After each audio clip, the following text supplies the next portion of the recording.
Welcome back to WagerTalk.com. I'm Marco D'Angelo, joined in studio Ralph Michaels of California Sports and Preston. You know him as the Sports Cheetah. Guys, we got a big one in the Big Ten this week. We got Ohio State and Wisconsin. And we're looking at a number of 10. And just before we went on air, I was talking to you guys. Preston, I asked you if you remembered what the line was when they opened up at South Point. And you remembered quite well because you were at the window, and you're one of the guys that pretty much tipped everybody off behind the counter that they underrated Ohio State. You were banging these Ohio State games on the early season.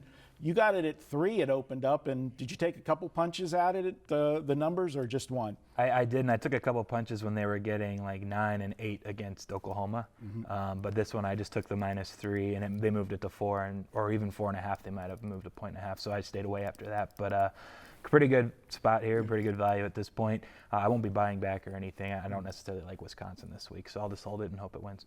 Yeah, and you know, obviously Ohio State's done absolutely nothing wrong, and a lot of people, you know, because they graduated so many people last year, Ralph, expected, you know, a minor setback from Ohio State, but we talk about it all the time. Big programs with big-time coaches, there's no rebuilding to these teams. They just reload, and we're seeing that's what Ohio State did. Now, they did it a lot quicker. The growing pains weren't there at the beginning of the season because the teams rolled off, you know, they're undefeated, 4-1 against the spread, and they finally lost their first one to the spread last week against Indiana in just a ridiculous line last week. What do you think here against Wisconsin? This is a team that I got to think that most people, they're overachieving to what people thought coming in.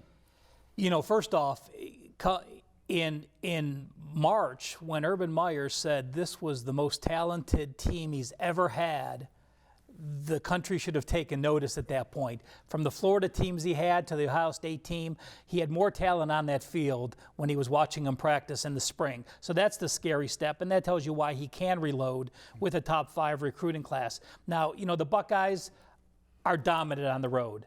They've won 19 straight road games. That's the longest streak. That's straight up, of course.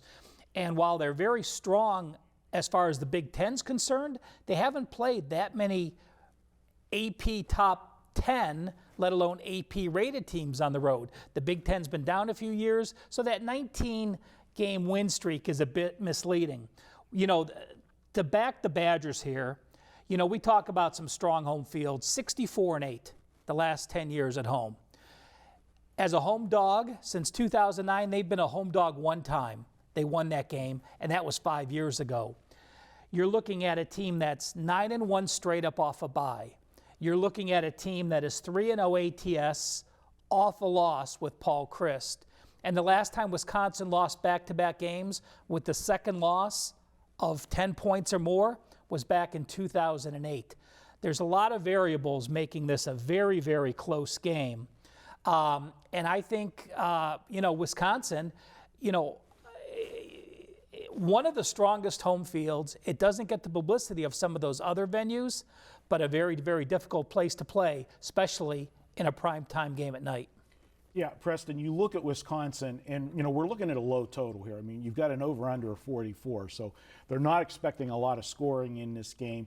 And when you have a team like Wisconsin, you know what to expect. I mean, they're going to come out, they're going to play solid football, they're going to try to win the game at the point of line of scrimmage. They run the football well. Their defense is probably the most underrated part of this team.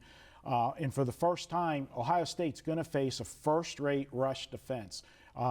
J.T. Barrett's done everything asked of him, but this week he might be asked to do a little bit more, because if they don't have success running the football, Ohio State's going to have to go up top to try to beat this Wisconsin team. Do you think, you know, I know you have the Ohio State at a sweet number from the games of the year, but at 10, what are you looking at here? Actually, for me, I actually just finished writing an article, and I said that I think, I don't know if, not to get on Ralph, but I think plus 10, home underdog, getting double digits. I said Wisconsin will be the most popular pick of the week, just in general, in my opinion. They're coming off of a bye. It's Ohio State's, you know, first real defense they've seen, supposedly. And it just seems like everyone's going to be on Wisconsin. So I would be wary or kind of warn people there of that. This is a Wisconsin team that I think they've exceeded expectations because they're 4-1. But you look at their struggled against Furman.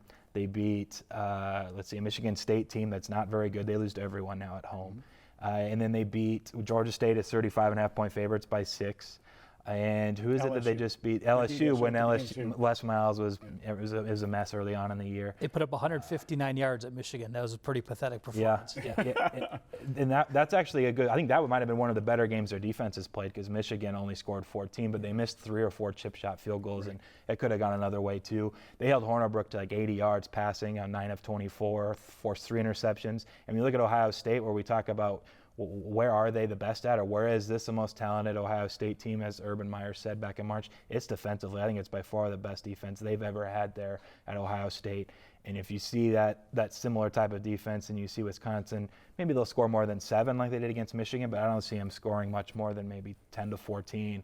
I'm going to maybe look at actually playing. I know the totals come down from 48 to 44, which might not get me my 17.5 I was hoping for to play a team total play on the Badgers under.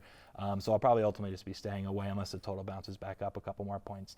But I'd be wary of backing the plus 10. This could be one that Ohio State eventually pulls away, wears them down, and wins the game 27-13. Well, I was making some points for Wisconsin, but I'm not quite backing the Badgers. That's good. I'll tell you what, Ohio State they're the only team in the country that has yet to give up a rushing touchdown. And why has that occurred? Because they have the best secondary in all of college football. And when you have those 4 guys that can cover any 4 guys that come out, that puts 7 guys in the box to stop the run. What does Wisconsin want to do first is run the ball. So I think Ohio State's defensive edge plays to Wisconsin's edge, and Ohio State has the advantage in that matchup. I also think they're the only team that hasn't given up a fourth quarter point, period. Yeah. They've just been fantastic. so you're on the fence, or You know what? I'm on the fence with the side. I actually looked at the under as well, even at this low number. I think this is a game where I'd even look at the first half number more, because Ohio State is always so slow to start offensively that I think both teams try to feel each other out, and a lower scoring game to start early.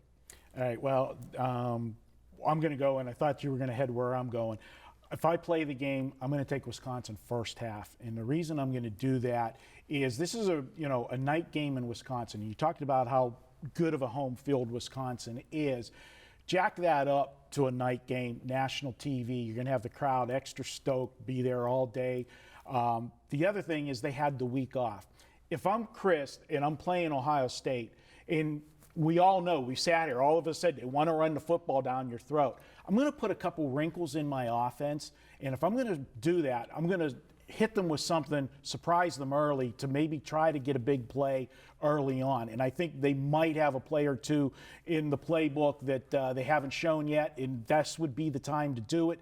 Make a big play early, get the crowd in it even more. I'm going to take a shot with Wisconsin first half and go from there, because I am with you. I think that as the game goes on, Ohio State is the better team, and we'll find a way to grind it out. But if I give Wisconsin any shot, I give it to them in the first half. Game day adds to that, the revelry at Madison, with game day being there as well. So there you go. You have it. And guys, don't forget, $10 off this week. Use coupon code Indians in the number 10. You'll save $10 on a package at WagerTalk. You can always use it on the weekend. All access. We'll be back with more. We're going to head to the NFL next here at WagerTalk.com.